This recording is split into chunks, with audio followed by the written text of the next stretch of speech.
Oh, je suis pas content, il y a Jean Castex qui a rendu visite au pape. Oui, Jean Castex, il a rendu visite au pape. Il s'est déplacé au Vatican. Ah bah bravo. Ah ça, la laïcité, c'est toujours pour les mêmes. La séparation de l'église et de l'État, c'est quand ça... Non, je déconne, je bosse pas sur France Inter. Et donc du coup, je suppose que par contre, ça nous a coûté un bras, cette histoire.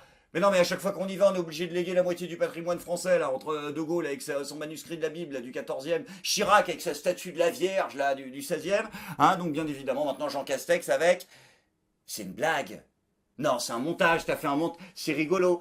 Non, c'est un montage. C'est pas une question, c'est une affirmation, ce n'est pas vrai, ça. Non, non, non, non, non, je le refuse. Non, Jean Castex n'a pas... Le Premier ministre de la République française n'a pas offert un maillot de foot aux représentants des catholiques sur Terre. Voilà, je ne peux pas aller dans ce sens-là. Putain, Jeannot, un t-shirt de Lionel Messi. T'avais pas plus de cheap. Alors l'autre, forcément, il t'a remercié en disant oui, non, oui, c'est bien, les cadeaux simples et tout. Bah ouais, ah bah il a bon dos le pape, avec vœux de pauvreté et compagnie. Vous pouvez pas. Le mec, c'est vrai que si tu déboules et tu lui offres une carte Google, tu vois, il va pas te dire ah bah c'est un scandale, ce cadeau est insultant. L'autre, s'il est catholique, il est obligé de l'accepter, de te dire merci, même si tu lui mets une baffe en fait. Mais là, putain, Jeannot, vous lui offrez une t-shirt de foot d'une équipe qui appartient à des gens qui financent le terrorisme islamiste sur la planète. Non, mais je dis ça parce que l'autre, c'est quand même le chef des catholiques. Bah voilà, mais c'est pas grave, on s'en bat les couilles, on s'en bat les couilles. La semaine prochaine, vous allez en Corée du Sud, en voyage diplomatique. Offrez-leur un poster de Kim Jong-un, on sera bien. Alors le pape est de la même origine que Lionel Messi, d'accord, super, et donc...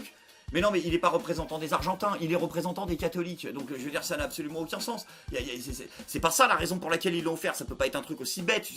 Attends, Jeannot, on est bien d'accord que Messi, ça n'a rien à voir avec Jésus, hein. Donc franchement, Jeannot, quitte à jouer simple la prochaine fois, voilà, tu ramènes une boîte d'olives, une bouteille de jajon et on est bon. Ramène pas du vieux pape. Ou alors si tu tiens vraiment à ramener un t-shirt, au moins, je sais pas, bon ok, c'est un peu narcissique, hein, mais ramène au moins un t-shirt de l'équipe de France. Un t-shirt Karim Benzema, il va être content le pape. Ah d'ailleurs, comment il va Karim? Bah il doit flipper un peu, ça arrive son procès là, pour les histoires de sextape, de Valbuena, de pute là, hein. Comment ça s'est passé? Ah merde. Mais c'était quand? Mais non! Mais non, mais c'est dégueulasse! Et ils font ça à quelques jours du procès de Nicolas Sarkozy, mais ils pouvaient pas être là! Bah, Nicolas Sarkozy! Bien évidemment qu'il est mêlé à l'affaire. Une affaire dans laquelle il n'y aurait pas Nicolas Sarkozy qui trempe? Bon bah mea culpa, autant pour moi Nicolas Sarkozy n'aurait a priori rien à voir avec cette affaire. Mais tu m'en voudras pas d'avoir eu un doute quand même, hein. Bah excuse-moi, mais au départ c'est l'affaire d'arabe, de raquettes, de pognon, de putes, de drogue et d'armes. Donc Nico, c'est quand même l'essentiel de sa vie politique, voire personnelle. Nicolas Sarkozy, hein, qui s'est vu condamné donc à porter un bracelet électronique. Ah, il a du plomb dans l'aile, hein. Bah le rêve. Ah bah je suis désolé, c'est toute votre bande de bras cassés qui avait foutu dans le crâne de ma génération, je vous cite, hein, si à 50 ans t'as pas de Rolex, t'as raté ta vie. Alors je sais pas où vous en êtes niveau Rolex, là, les pieds nickelés, mais en tout cas, niveau bracelet, vous commencez à être équipés pour la plupart. Nicolas Sarkozy, qui vous vous en doutez, n'est pas du tout satisfait de cette décision et critique une privation excessive de ses libertés. Ça va, Nico, hein? Non, non, je dis pas que c'est pas dur de se faire priver de ses libertés, mais regarde, si tu veux voir le verre à moitié plein, bah, s'il y a bien un moment où c'est vraiment rentable de se faire priver de ses libertés, bah c'est maintenant. Hein? Non, non, pas à cause du changement, à cause du Covid.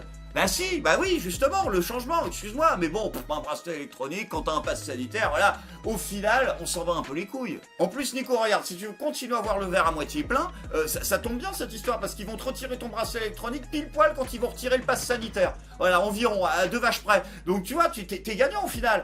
Comment ça, ils le retirent pas? Ah si, ils le retirent. Ah mais non, parce qu'ils ont dit septembre, ils ont dit décembre, ils ont dit février, après ils ont dit juin. Donc là, ils ont pas commencé à teaser un nouveau truc, si?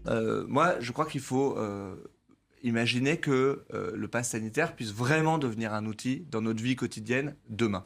Je suis un fervent défenseur de ce pass sanitaire parce que je crois que c'est un outil de liberté. Oh les salopards! Oh les salopards, ils nous font le coup de... La carte, il va falloir s'y habituer. Ça fait longtemps quand même, hein. Vous en avez combien dans le deck? Parce que là, on n'a pas le droit en T1 plus de 4. Hein. Donc là, vous avez déjà joué, il va falloir s'habituer au terrorisme, il va falloir s'habituer à délinquance, il va falloir s'habituer délocalisation, il va falloir s'habituer Covid. Aïe! Voilà, normalement il n'y en a plus. Si vous en sortez une, c'est que vous avez triché. Bon, écoutez, je pense que là, voilà, on arrive à la dernière année de ce quinquennat, ça va faire 4 ans qu'on se connaît, 4 ans passés, etc., qu'on parle ensemble. Je pense qu'il faut arriver à une conclusion simple. Vous êtes des nazis. Non mais, oui, mais si, je suis désolé, vous êtes des nazis. C'est le gauchiste qui est en moi qui s'exprime. Et tu sais quoi, je pense que même les gens de droite qui regarderont cette vidéo et qui détestent qu'on dise « Ah, tout le monde est nazi, tout le monde est... » Vous savez que je suis pas dans ce travers-là. Mais là, vous êtes des nazis. Je pense que ces gens seront d'accord avec moi. Comment tu peux définir que le pass sanitaire est un outil de liberté? On est dans l'orwellisme New Game Plus. Le pass sanitaire détruit précisément les 6 avancées majeures de la philosophie libérale. Liberté d'aller et venir, liberté de travailler, liberté de réunion, liberté de disposer de son propre corps, secret médical, accessoirement, et égalité entre les citoyens. Et vous appelez ça de la liberté. Waouh! Alors bien sûr, il y a une raison à ce discours, c'est le aïe. Le aïe, bah si, non, pas l'aïe, mais si, aïe, parce que aïe, mais c'est le aïe. C'est le nouveau sous-variant, mais vous suivez pas la saison 14. Il y a le nouveau sous-variant du coronavirus qui est en train d'arriver, là, tout frais, là, pour la fin de l'année. Donc c'est le I42. Il est en losange, il te nique le cul. Et alors ça, c'est un sous-variant, parce qu'en fait, c'est très compliqué. C'est-à-dire qu'au départ, il y a la Day One Edition du Covid. C'est le pangolin qui fait caca. Voilà, bon, ça, plus personne n'y joue. Mais ensuite, donc vous avez fait le DLC variant australien, le DLC variant sud-africain, le DLC variant anglais, le DLC variant coréen, le DLC variant brésilien, le DLC variant breton. Vous avez quand même fait, tu vois, même ils pensent régional et tout, c'était bien fait, mais ça fait trop de jeux. Les gens n'ont plus le temps, je veux dire. Là, si vraiment vous voulez que les gens se fassent vacciner, parce que c'est ce que vous dites, il n'y a pas assez de gens qui sont vaccinés, on est obligé de prolonger. Bon, bricolez-nous un variant islamique. Les gens iront tout de suite.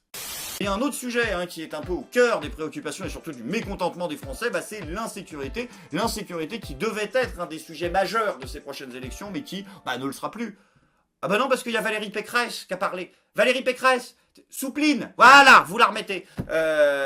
Oui, la soupline, elle a dit qu'elle avait trouvé comment on allait régler le problème de la délinquance. Donc là, QI 175, donc du coup, automatiquement, problème résolu. On peut tout à fait territorialiser des Pardon, peines. non, vous êtes sûr de ça, la Déclaration des droits de l'homme et du citoyen? Ce que disent les constitutionnalistes, vous qui êtes conseiller d'État, oui.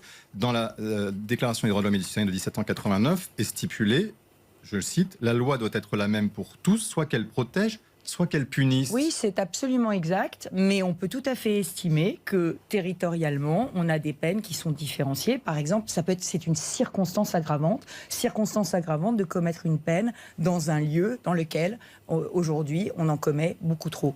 Voilà. Donc vous la maintenez, cette proposition? Cette proposition, elle est intéressante. Elle permettrait de venir à bout d'une situation que l'on constate, c'est que malheureusement, les crimes et les délits se concentrent au même endroit. Ok Valérie, donc du coup, je résume ton idée, parce que c'est un peu complexe, un peu technique, c'est un peu soupline.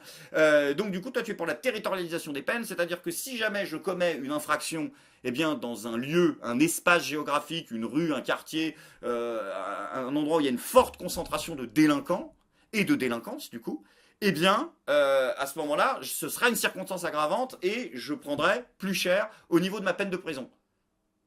Putain, mais va pas t'amuser à mettre une baffe à un mec en face de l'Assemblée nationale, hein. Putain, non, vu la gueule du coin, tu peux prendre perpète. Après, attention, loin de moi, encore une fois, l'idée de dire que c'est tous des pourris, c'est tous des corrompus, etc. Non, bien évidemment non. Et d'ailleurs, je vous conseille, une fois n'est pas coutume, un excellent article de Frédéric Mitterrand, qui vient de sortir, et dans lequel, justement, il explique un petit peu, c'est un peu cette hypocrisie des gens d'en vouloir systématiquement aux gens parce qu'ils sont ministres avant même qu'ils aient parfois commis des choses et toujours à avoir le mauvais côté de la médaille. Ça remet un peu les choses en perspective et puis moi en plus ça m'a fait plaisir de voir que Frédéric Mitterrand allait bien parce que je trouve qu'il a une bonne gueule sur l'interview. Ça fait... Non, il est épanoui, il est heureux, on a l'impression que ça va, la Thaïlande réouvre ses frontières aux touristes vaccinés dès le 1er novembre. Ah, pardon. Autant pour moi. Non, mais c'est vrai. On a toujours la banane juste avant les vacances. Sans transition, les amis, c'est maintenant le moment de la bonne nouvelle du jour. Vous le savez, notre société est rongée par les fake news, malheureusement.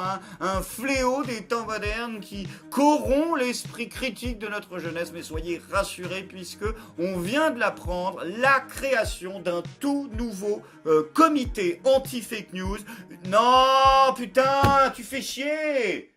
Mais non, mais c'est cool de filer un coup de main pour le script. J'en ai parlé dans l'épisode d'avant du nouveau commission anti-fake news. T'es chiant, faut les revoir les épisodes. Mais ouais, mais je sais, mais sinon après tu dis... Comment ça, c'est une autre commission? Non, ils ont pas fait 2 commissions anti-fake news en 2 semaines. Je veux dire, c'est pas possible. Comment ça, la commission d'Anne Hidalgo? Quoi? Comment ça, la mairie de Paris crée une commission anti-fake news? Quoi? Mais putain, mais quoi? Mais pourquoi? Pourquoi? Anne, ça n'a pas de sens. T'es maire pour l'instant, enfin toujours, spoiler alert, hein. Mais je veux dire, t'es maire, et c'est déjà à la frontière de l'inexplicable, hein, donc ton service fake news dont t'as besoin, c'est celui de l'État. Voilà, t'appelles le numéro vert comme tout le monde, enfin peut-être pas comme tout le monde d'ailleurs, ce sera peut-être prioritaire, mais il y en a déjà un. Tu veux faire quoi? Tu veux lutter contre les fake news parisiennes? Anne, la seule fake news parisienne qui existe, c'est quand tu dis que tu seras présidente de la République. Je suis pas content.